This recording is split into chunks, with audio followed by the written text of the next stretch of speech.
네, 안녕하세요. 주식은 역시 기리기리스의 기리십니다. 안녕하세요, 기리분들. 자, 오늘 증시도 뭔가 이상한 분위기입니다. 도대체 국장은 왜 이러는 걸까요? 빠르게 오늘 공부해보고 끝내보도록 하겠습니다. 같이 공부하시죠. 렛츠 기리! 첫 번째입니다. 지난밤 미국 증시는 러시아와 우크라이나 전쟁의 확전에 대한 우려감과 연준 인사의 매파적인 발언 등으로 흔들리는 모습을 보여주긴 했는데요. 하지만 결국 보합으로 마감을 했습니다. 자, 그리고 시장은 그동안 엔비디아 실적 발표를 주목하면서 기다렸는데 엔비디아는 호실적을 역시나 꺼냈어요. 매출은 350억 달러로 전년 동기랑 비교할 때 94% 급증, 순이익도 103%나 증가한 실적, 거의 당연하게도 또 서프라이즈를 꺼냈습니다. 그리고 블랙웰의 출하는 이번 분기에 시작될 예정이며 호퍼의 수요도 여전히 견조한 모습이라고 하는데요. 다만 그럼에도 불구하고 4분기 매출 전망치가 시장의 기대에 못 미쳤다. 이거 하나 때문에 시간외에서 2.5% 하락하고 마무리가 되었습니다. 정말 항상 모두의 예상을 뒤로하고 더 좋은 모습을 보였던 엔비디아, 이제는 시장의 그 눈높이가 좀 가혹해진 건 아닌가라는 생각도 듭니다. 그리고 이런 현상이 나타나면 나타날수록 주가 상승 확률보다는 하락 확률이 더 커질 확률이 높겠죠. 다음입니다. 이 와중에 비트코인 가격이 슬금슬금 올라와서 9.5만 달러를 향해 가고 있고 사실상 10만 달러가 코앞이다라는 얘기도 등장하고 있습니다. 여기서 몇 프로만 더 오르면 10만 달러죠. 그리고 이 와중에 오른 또 이유가 뭔가 트럼프가 백악관 내에 가상자산 전담직 신설을 검토 중이다. 이러한 소식이 알려졌기 때문이라고 하네요. 거기다가 이제 현물 ETF 옵션 거래가 또 시작이 되었다고 하는데요. 그러다 보니까 투심이 더 자극되었다고 합니다. 옵션 거래가 나타나면은 이제 큰 손들의 유입이 이어질 수 있어서 트럼프급 호재로 평가되어 오면서 어제 오늘 뜨거운 모습을 나타내고 있네요. 자, 그러다 보니까 오늘 우리나라 시장에서는 장 초반 가상화폐 관련주가 상승 출발을 했습니다만 그런데 국내에서는 어제부터 이어지는 가상화폐 과세 문제가 계속 이어지지 않겠습니까? 그래서 약간은 미지근한 모습을 나타내고 장 막판에 비트코인이 더 올라오니까 코인 관련주도 그나마 체면치를 하면서 올라오는 모습입니다. 하지만 내일은 다를 수가 있겠죠. 만약에 비트코인이 오늘 더 뜨겁고 1,400만 원을 만약에 돌파하는 그 정도의 양봉을 만들어 낸다면은 내일 코인 관련주 볼 필요가 있겠네요.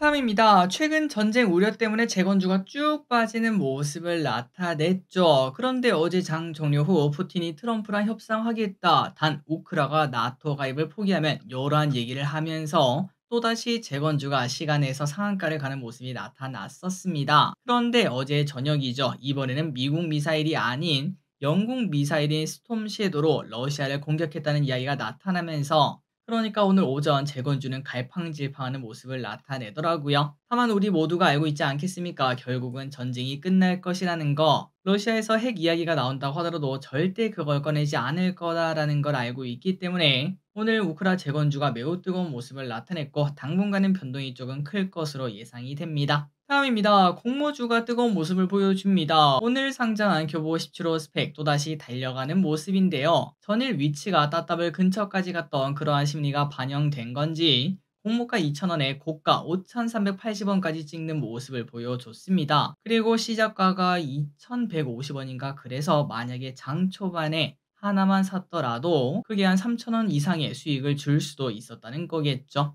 그리고 이 와중에 스리빌리언, 에어레인, 시메스, YJ링크, 노머스 등 또 급등을 보여주고 있습니다. 물론 아직도 공모가에 닿기는 많이 멀지만 이런 모습이 나타난다면 공모가 회복 가능성도 분명 존재하고 있겠죠. 그리고 더 좋은 거는 앞으로 상장하는 공모주가 아닐까라는 생각을 해봅니다. 좋은 결과가 이제는 좀 이어졌으면 좋겠습니다. 다음입니다. 오늘 바이오에서는 폭탄이 하나 떨어졌습니다. 알테오젠이 장 초반에 마이너스 20%나 급락하는 모습을 나타냈고 그리고 최근 들어 많이 뜨거웠던 보로노이도 하한가 근처까지 가는 모습을 나타냈었는데요. 그런데 정말 다행히도 이거를 녹화하는 지금은 둘 다 보합 근처까지 오는 모습을 나타내긴 했지만 아마 주주분들은 이거 어떡하냐, 이거 좀 팔아야 되는 거 아닌가 이러한 고민을 분명 하고 계실 것 같습니다. 자, 그렇다면 하락 요인이 뭔지가 매우 중요하겠죠. 일단은 많이 오른 것에 대한 차익 실현이라고 볼 수 있고, 그리고 왜 하필 그게 지금 타이밍이냐라는 걸 생각을 해보자면은 트럼프가 당선되면서 미국에서는 제약 바이오에 대한 불확실성이 등장하고 있다고 합니다. 그러다 보니까 투자 심리가 훼손되면서 최근 들어 쭉 하락한 게 한 번에 매도세가 쏠린 게 아니냐라는 얘기가 나온 거겠죠. 그리고 알테오젠에서는 이상한 루머가 나오기도 했습니다. 경쟁사인 할로차임이 피하 주사 제형 전환 기술 관련 특허권 소송을 제기할 수 있다, 이러한 우려가 등장하면서 매도세가 쏟아진 것으로 보인다고 하는데, 다만 빠르게 증권가 등 여기저기서 그 가능성은 절대 높지 않다, 이런 얘기가 나타나면서 다시 다 회복하는 모습을 나타냈습니다. 다만 그럼에도 불구하고 최근 들어 좀 하락세가 크죠. 그리고 오늘 또 마이너스 20%는 이게 그렇게 정상적인 상황은 아닌 것 같습니다. 그렇기 때문에 분명 불안감을 가지고 조금 더 지켜볼 필요가 있고, 다만 이 와중에 가장 부러운 사람은 알테오젠이나 보로노이 같은 기업들, 미리 공부를 정말 탄탄하게 해놓고 오늘 아침에 주가가 20% 빠졌을 때 그때 공포의 매수 버튼을 누른 사람이 진짜 승자가 아닌가라는 생각도 해봅니다. 그리고 개인적으로 아직까지 바이오는 끝나지 않았다고 생각합니다. 최근 들어 금리가 계속 올라가면서 바이오의 투자 심리가 훼손된 게 분명하다고 생각하는데, 하지만 이제 최근 2년간의 주봉을 보면은 10년물 국채 금리는 고점이 낮아지는 모습이에요. 아무리 트럼프가 된다고 하더라도 결국은 금리 인하는 나타날 거고, 그렇다면은 국채 금리는 하락하게 되고 실제로 금리 인하가 되기 시작하면은 또다시 바이오는 또 충분히 상승하는 기회를 맞지 않을까라는 생각을 해봅니다. 그렇기 때문에 바이오에 대해서 아직까지는 큰 걱정할 필요가 없지 않나. 다만 알테오젠이랑 보로노이 등 장중에 20% 빠진 거는 그렇게 정상적인 상황은 아니기 때문에 한 며칠 정도는 조금 더 지켜보고, 그리고 난 다음에 매수로 대응하는 게 조금 더 좋을 것 같습니다. 다음입니다. 화장품을 보도록 하겠습니다. 연말 쇼핑 시즌이 왔음에도 불구하고 화장품 업종 주가는 여전히 부진한 모습을 나타내고 있습니다. 그런데 증권가에서는 여전히 낙폭이 과도하다고 말하고 있는데요. 화장품주가 하락세를 보인 이유는 결국은 피크아웃 가능성 때문이라고 하고, 그런데 여전히 화장품 업황은 확장 국면이며 새로운 히트 브랜드들이 발굴되는 중이라고 합니다. 그래서 미래에셋증권은 글로벌 수출 모멘텀 확인에 따라 주가가 다시 회복할 가능성이 있다라고 평가를 했습니다. 한편 하나증권에서도 K뷰티가 글로벌 시장에서 주류로 안착하는 과정에 있다며 내년에도 성장세가 지속될 수 있다, 이렇게 판단을 했는데요. 그리고 한국투자는 K뷰티의 글로벌 인기를 가늠하는 실리콘2가 미국 경쟁 심화와 소비 둔화로 지난 분기에 아쉬운 성적을 보였지만, 그럼에도 유럽의 성장세는 눈여겨볼 만하다며 다시 회복세를 보일 수 있을 것이라고 평가를 했습니다. 자, 그런데 개인적으로 아직까지는 건드는 게 아니라고 생각합니다. 주봉으로 봐서 이런 흐름이지 일봉을 보면 떨어지는 칼날이 완벽하게 구현되고 있거든요. 그렇기 때문에 당분간은 보기는 좀 어렵고 바닥을 다지는 흐름이 좀 필요하지 않나, 한 1개월 정도 오른쪽으로 기어가는 모습이 필요하지 않나 라는 생각을 해봅니다. 그리고 사실 증권가에서 사라고 했던 거는 떨어지기 전 여기서도 사라고 했었었죠. 다음입니다. 중국 여행 최근 다녀오신 분 계신가요? 중국에서 관광 비자를 면제하고 중국을 찾는 사람들이 실제로 늘어나고 있는데, 그런데 관광지에서 결제 시스템에 대해서 불편한 일을 겪는 사람들이 많다고 합니다. 뭐가 문제인가 봤더니 바로 중국의 핀테크 수용이 너무나 빠르다는 건데요. 그러다 보니까 결제를 하려면 휴대폰 앱 결제를 하거나 계좌 이체만 하고 현금이나 카드 결제가 안 되는 곳이 많아서, 사실 우리는 거의 뭐 현금 아니면 카드 결제 이 정도 아니겠습니까? 그런데 이거를 받지 않으니까 물 한 병 사 먹지 못하는 그러한 일이 생기고 있다고 합니다. 그리고 관광지 방문을 위해 예약을 하려고 하니까 중국 현지 휴대폰 번호가 있어야 예약이 가능한 등 불편한 점이 생각보다 많았다고 하네요. 다음입니다. 아이오닉 9이 드디어 공개가 되었습니다. 기아에는 대형 전기 SUV가 있었죠. EV9도 출시한 지 벌써 2년인가 3년인가 된 것 같은데 드디어 현대차에서도 아이오닉 9이 등장을 합니다. 일단 미국 LA 오토쇼에서 먼저 공개한다고 하며 미국 소비자를 위한 대형 SUV로 테슬라를 따라잡는 게 목표라고 합니다. 또한 기아도 프리미엄 라인인 EV9 GT를 공개한다고 하는데, 이 두 개 차량이 미국 주간지 뉴스위크가 선정한 25년 가장 기대되는 차량에도 꼽히게 되었다고 하니까 앞으로 대형 SUV도 얼마나 잘 팔릴지도 볼 필요가 있겠습니다. 그리고 아이오닉 9 이렇게 생겼습니다.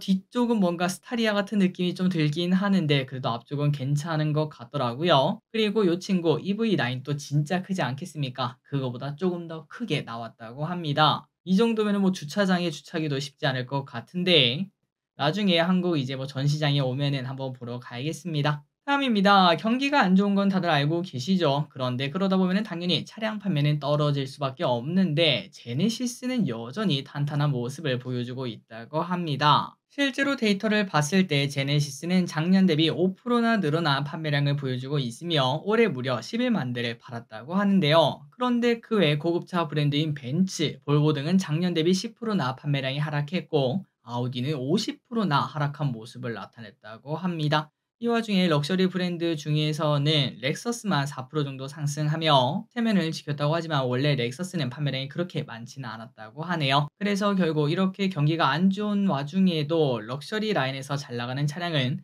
제네시스가 유일한 걸 확인할 수 있다고 합니다. 다음입니다. 내일 2시에 또 공개가 됩니다. 아파트로 부동산은 역시 아파트다라는 걸 보여준 로제의 내일 오후 2시 넘버원 거리라는 싱글을 선공개한다고 하는데요. 선공개다 보니까 아직까지 정식 컴백은 남았습니다. 정식 컴백은 12월 6일이라고 하는데 과연 이번에도 전 세계를 강타할 수 있을지 아마도 YG 플러스를 들고 계시다면 간절히 바라고 있지 않을까 싶기도 합니다. 참고로 아파트는 빌보드 메인 싱글 차트 핫 100에 8위로 진입하며 K-팝 여성 아티스트로는 최고 기록을 세웠었는데요. 과연 내일 공개되는 넘버원 거리 하루 만에 이제 유튜브 조회수 1억을 찍을 수 있는지 그런 것들을 관심 있게 볼 필요가 있겠습니다. 다음입니다. 깜짝 발표가 나왔네요. 디즈니 플러스를 위기에서 살려줬던 구세주였던 무빙, 그 무빙의 2가 드디어 나온다고 합니다. 내년에 디즈니 플러스에서 공개가 된다고 하는데요. 개인적으로 좀 허접한 CG 때문에 웃기긴 했지만 그래도 조인성이 진짜 멋있었죠. 그래서 진짜 재밌게 보고 시즌2를 기다려 왔는데 생각보다 빨리 나온다 그러한 평가가 많다고 합니다. 이번에도 잘 나왔으면 좋겠네요. 다음입니다. 결국 지하철 총파업 선언 소식이 나왔습니다. 최근 지하철이 지옥 처리되고 있다고 하는데요. 서울에 살고 있지 않는 저로서는 어느 정도인지 모르겠으나 일단 최근 출근길 지하철이 20분 정도 지연되는 모습까지도 나타난다고 합니다. 그리고 이 와중에 코레일 등이 가입되어 있는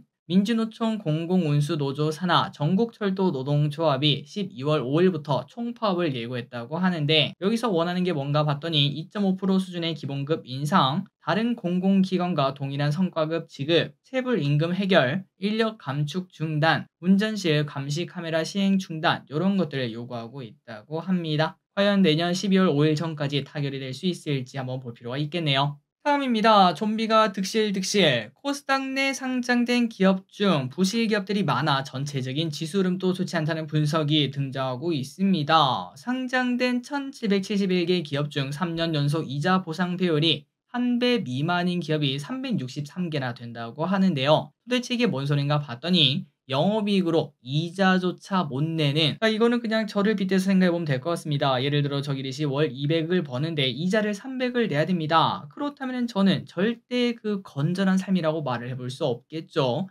사실상 이거 노답 아냐? 라는 얘기가 나올 정도로 끔찍한 상황인데 그런 회사가 무려 363개나 있다는 겁니다. 한편 이 와중에 상장 문턱은 낮아지면서 기업분들이 많이 지적하시는 부분이죠. 상장사는 급증하고 있는데 좀비 기업의 퇴출은 지연되면서 시장에 대한 신뢰도가 하락할 수밖에 없는 상황이라고 합니다. 개인적으로 시장에 들어오는 주식이 많은 만큼 나가는 기업도 많아야 된다고 생각합니다. 이상한 기업들은 다 잘라내야겠죠. 그리고 나중에 또 건강해지면 다시 돌아오라고 하고 그 정도로 좀 강한 대책이 필요하지 않나라는 생각을 해보네요. 다음입니다. 연기금이 지난 6일부터 19일까지 최근 코스피에서 1.1조 원이나 쓸어 담는 모습을 나타내고 있습니다. 매일 노랭이 때 우리가 공부하고 있죠. 지금 안 사면 언제 사니 전략을 쓰고 있는 연기금. 그렇다면 뭘 그렇게 사고 있나 봤더니 바로 초대형주를 그냥 다 쓸어 담고 있습니다. 삼성전자 2,800억, 네이버를 900억, 현대차를 750억이나 매수하며 그냥 시가총액 상위 종목들 이 정도는 많이 하락했으니까 그냥 지금 사고 수면제 먹고 1년 뒤에 일어나면 무조건 올라 있을 것 이 전략을 사용하고 있다고 합니다. 물론 기업분들 중에서도 이거 지금 사는 거 맞냐 나중에 더 떨어지면 사야 되는 거 아니냐 라는 생각을 해볼 수 있지만 그런데 우리가 주식 투자해보면 알 수 있죠. 사실 저점 매수를 할 때 떨어질 때 사지 못한다면 올라갈 때도 사지 못합니다. 그렇기 때문에 연기금은 또 큰 금액을 운용하다 보니까 지금부터 이미 분할 매수가 들어간 거 아닌가 라는 생각이 드네요. 개인적으로는 당연히 저렇게 해야 된다고 생각합니다. 다음입니다. 자, 단순 정보 공유 차원에서 보도록 하겠습니다. 판사의 재판 결과를 예측한다. 이게 가능한가라는 생각이 들어요. 차라리 축구 결과를 맞추는 게 쉽지 않나라는 생각이 드는데 그럼에도 정치 테마주를 좋아하시는 분들을 위해서 일정 공유차 올려드립니다. 자, 오는 25일에 이재명 대표의 위증교사 사건 1심 선고가 있습니다. 일단 생중계는 하고 있지 않기 때문에 결과는 다 나오고 난 다음에 속보로 나올 것을 볼 수 있고, 그리고 참고로 검찰은 이 대표에게 징역 3년을 구형했고, 대법원 양형 기준상 위증 범죄는 기본 6개월에서 1년 6개월이 선고가 된다고 하는데, 과연 어떤 결과가 나올지 여기에 따라서 또 정치 테마주는 난리가 날 것 같습니다. 마지막입니다. 환율을 보도록 하겠습니다. 최근 1,400원 근처에서 불안불안한 모습을 보여주는 환율. 하지만 이제는 좀 떨어지지 않겠나라는 의견이 좀 많죠. 그런데 상상인 증권은 일단은 이 추세가 올 연말까지는 이어질 것으로 보고 있습니다. 트럼프 당선 전부터 달러가 강세를 보이기 시작했고, 연준이 12월에 금리 인하를 하지 않을 것이라는 전망이 나오면서 중장기적으로 강달러가 유지될 가능성이 높다고 하는데요. 하지만 최근 강세 압력이 과도했고 기술적인 측면에서 본다면 살짝은 누그러질 수 있다고 합니다. 그리고 트럼프 시기 강달러를 유발하는 요소가 많긴 하지만 에너지 정책으로 인해 유가가 하향 안정화될 수 있고 수입 물가의 상승을 에너지 물가가 상쇄할 수 있기 때문에 환율이 더 높아지는 것보다는 하락할 가능성이 분명히 있다고 하네요. 그리고 또 이 와중에 만약에 12월에 금리가 인하가 된다면은 그때는 환율 하락을 또 기대를 해볼 수 있겠습니다. 자, 오늘의 공부 여기까지 끝났습니다. 항상 이렇게 같이 공부해서 진심으로 감사합니다. 지금까지 길이셨습니다. 빠이요.